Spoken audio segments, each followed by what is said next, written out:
New Hope TV, your encounter with God. When you read John 4:22, like I told you earlier, Jesus was telling the Samaritan woman, you worship something which you do not know, but we worship something we know. So it is, you must know who you are worshiping. Only then the worship will be actually fruitful. Otherwise it will be just some empty words. Hallelujah. Again, this communion, talking of communion, communion should not be a ritual. Each time we partake of the Lord's table, communion must be an experience. Experiencing once again the redemptive work of Jesus at the cross at Calvary. So it's not just something we do. While we were in the religious side, it was just something which, everybody did it, so we did it. It had no meaning at all. But today you need to understand communion is an experience. Experiencing the presence of God in your life. Experiencing the Savior in your life. Hallelujah. Hallelujah. So then you will be really experiencing what is said about Jesus in Matthew 1:23, that he shall call his name Emmanuel, God with us. Again, Luke 24:32 says, and they said to him one another, did not our heart burn within us while he talked with us on the road and while he opened the scripture to us? Hallelujah. I want to tell you, my dear brothers and sisters, if you have a real knowledge, revelation knowledge of the God's word, when you read it, your heart will burn. Are you with me? Just like when God talked to them, they said, after that they were recollecting the emotions, recollecting the experiences that they went through. Because as soon as God broke bread, he disappeared. Then they were exchanging the experiences. They said, and they said to one another, did not our heart burn within us while he talked with us on the road and while he opened the scripture? Do our hearts burn when we read God's word? When we hear about the wonderful promises that he has made? When we read about the wonderful things that he has done for us? The wondrous, gracious things that he has done for us. Do our hearts just burn with joy? Or do we fall asleep? Nod your head and fall asleep. Today, my dear sisters, we must have the zeal for God.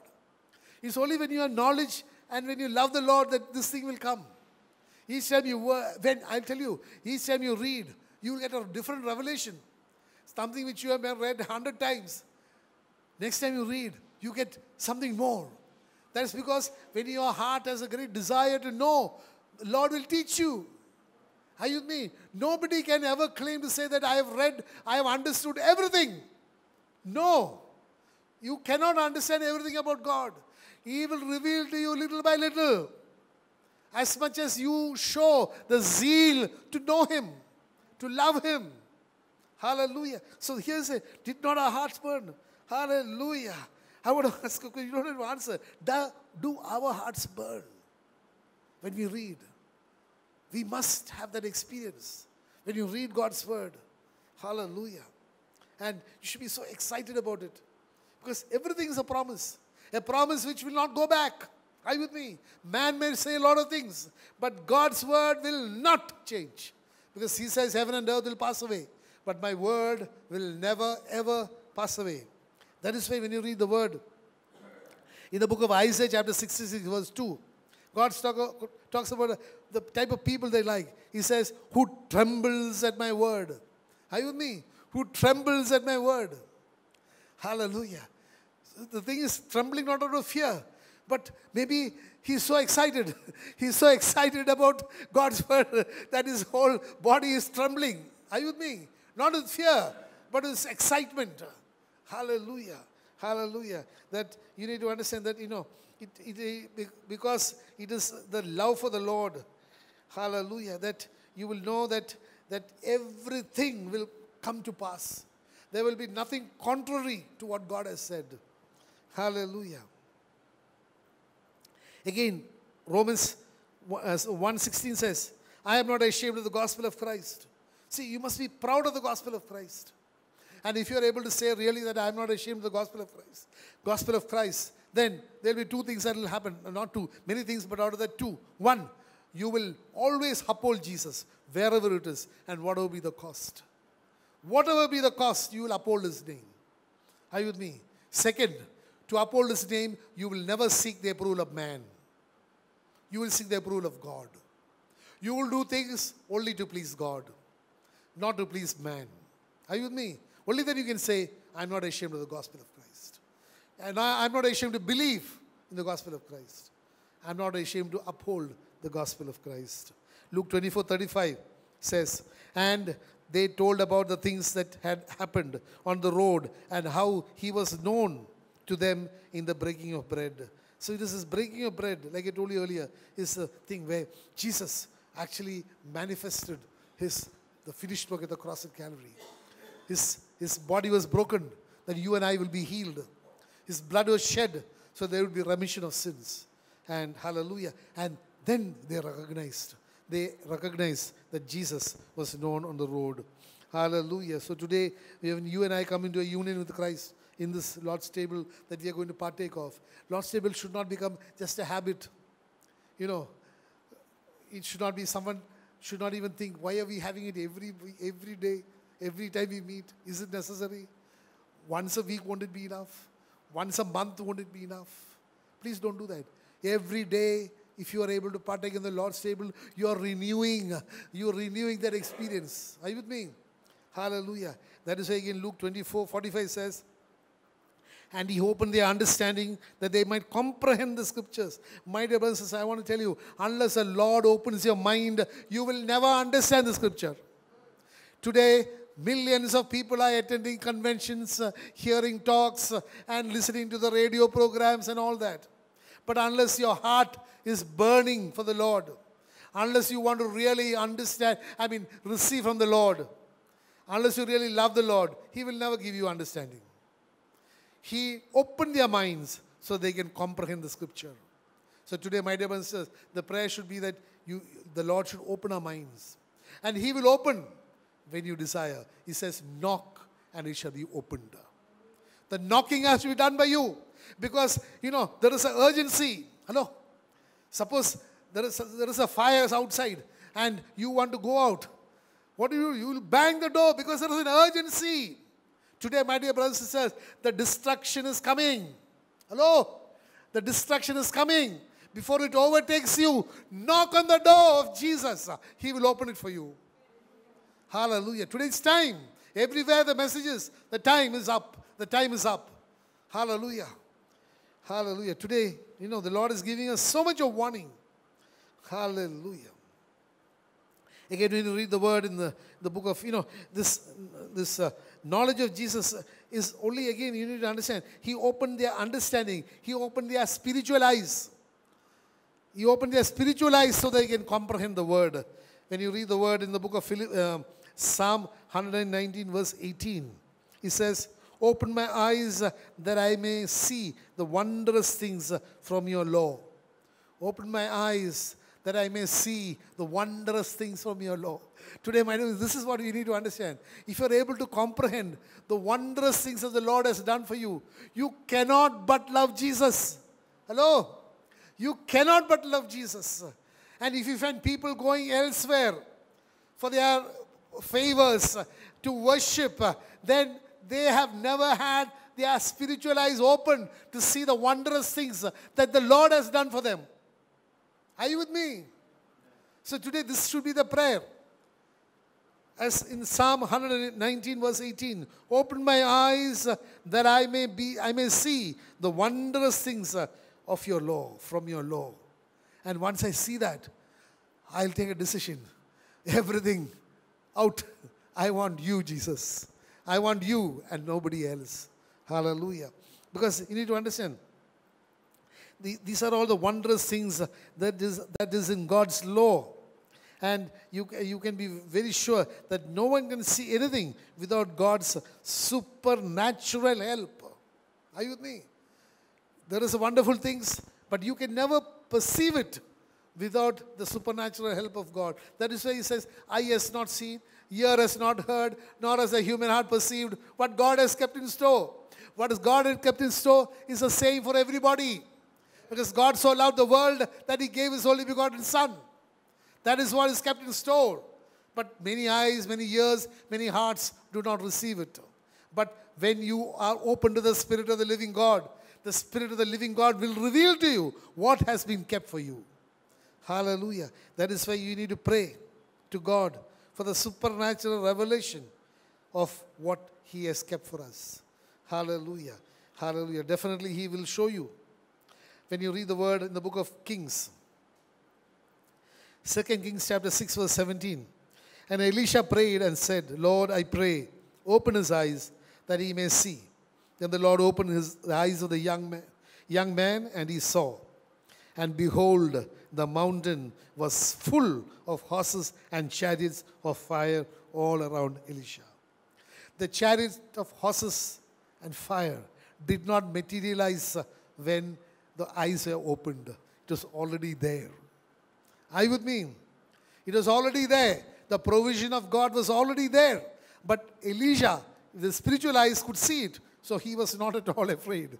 But the servant with the spiritual eyes closed could not see it, so he was afraid. Today I want to tell you, my dear brothers and sisters, if your spiritual eyes are opened, you will be able to see God's provision in your life. Fear will go, because God's word very clearly says, perfect love casts out all fear. When my God provides for me, when my God is with me, who can be against me? Hallelujah. So this is why we need to understand. That is why this revelation knowledge is so important.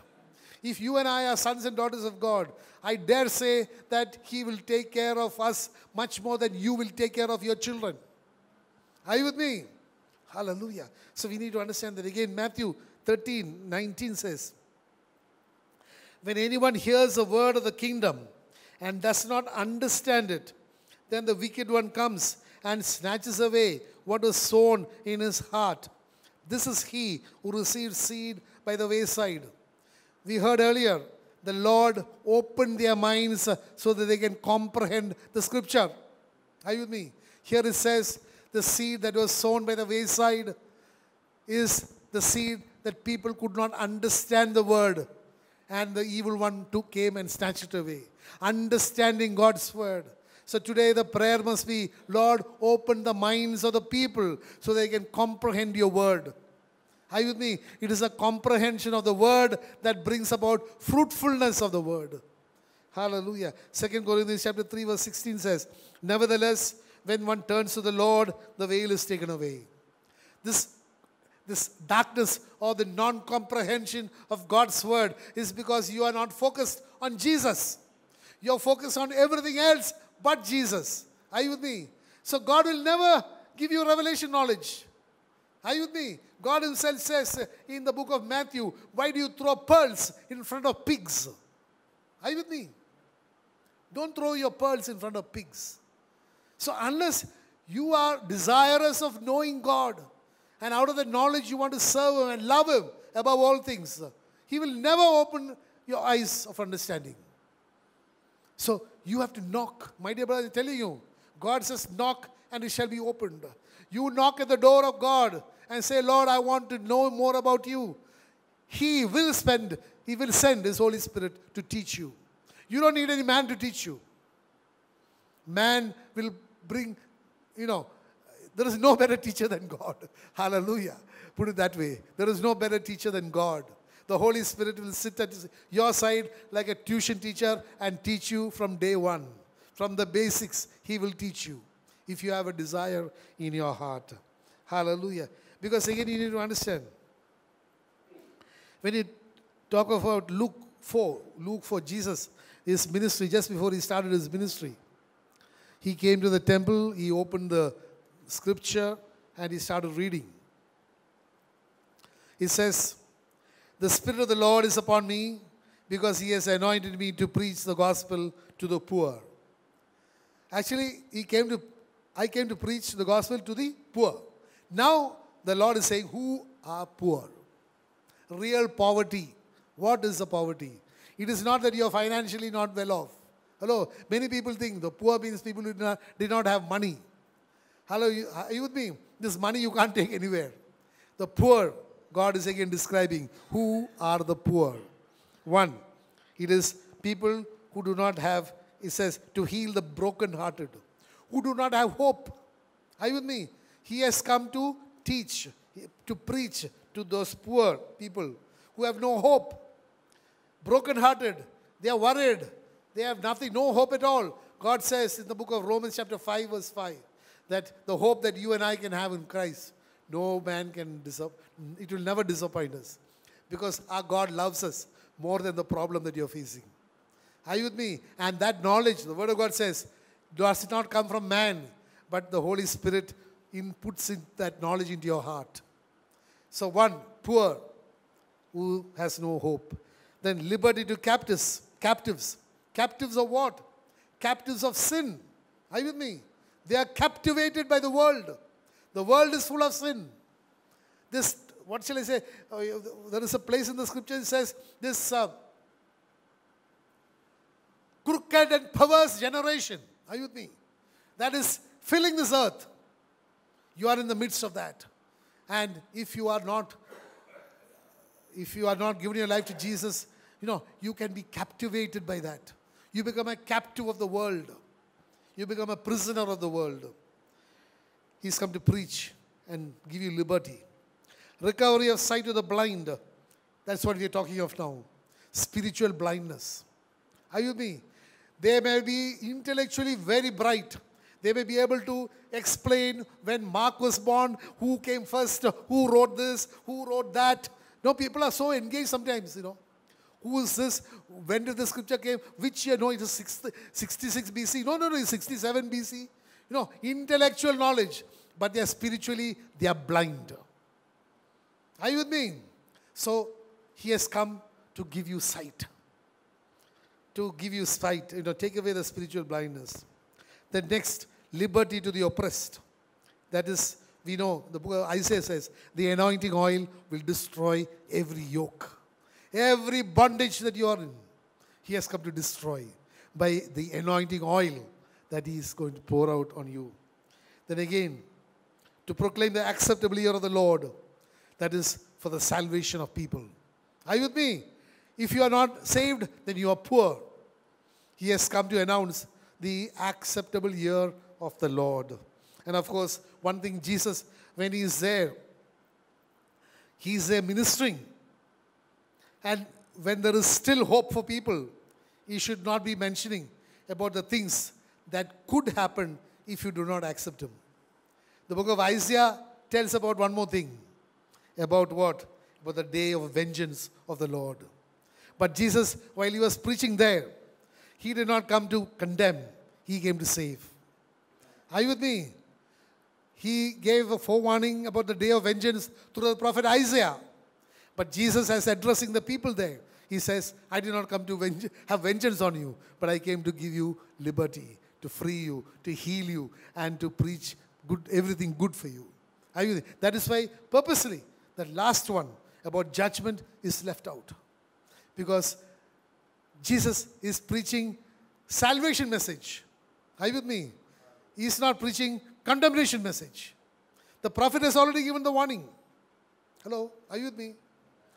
Is not Jesus forgot to mention about the day of vengeance. He came to save. God's word says that I have not come to save the righteous, but I have come to seek and to save the sinner. Hallelujah. So that is why we need to understand. And my dear brothers and sisters, we must be so thankful to the Lord. That same ministry the Lord has given, he has given each one of us. The ministry of reconciliation, ministry of healing, ministry to tell how good our God is, ministry to tell the children to come back, come home.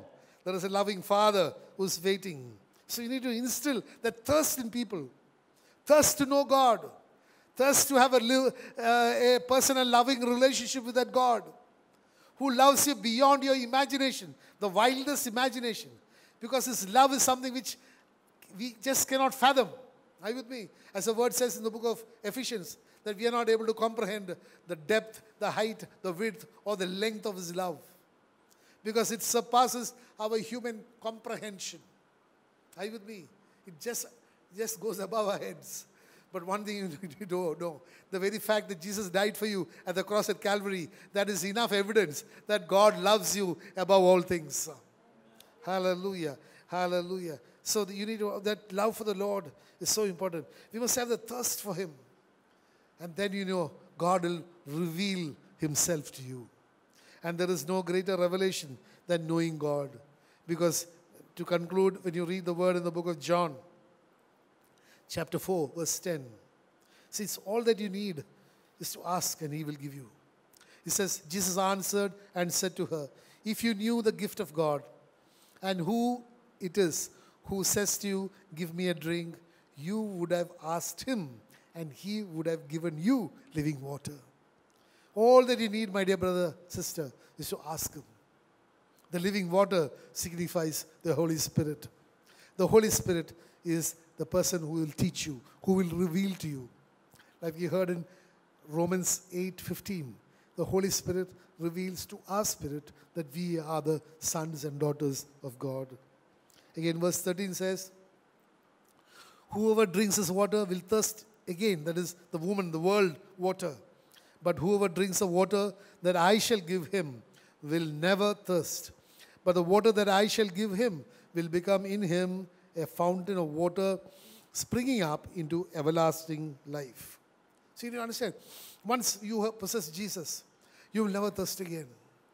Because he is more than sufficient. Are you with me? So today, my dear brothers and sisters, our prayer should be for this revelation knowledge of God.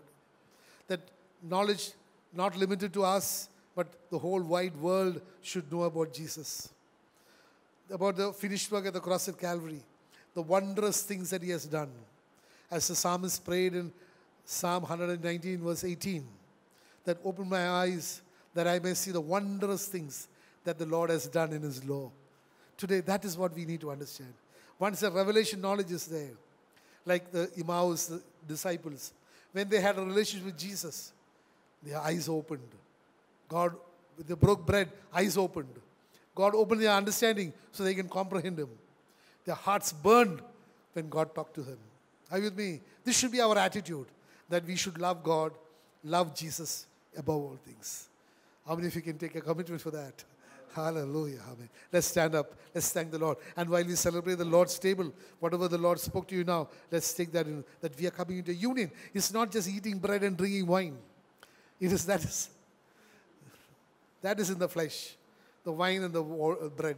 But you need to understand, we are partaking of the body of Christ. We are partaking of the blood of Christ. We are partaking of the word of Christ, word, Jesus himself. We are partaking of the Holy Spirit of God.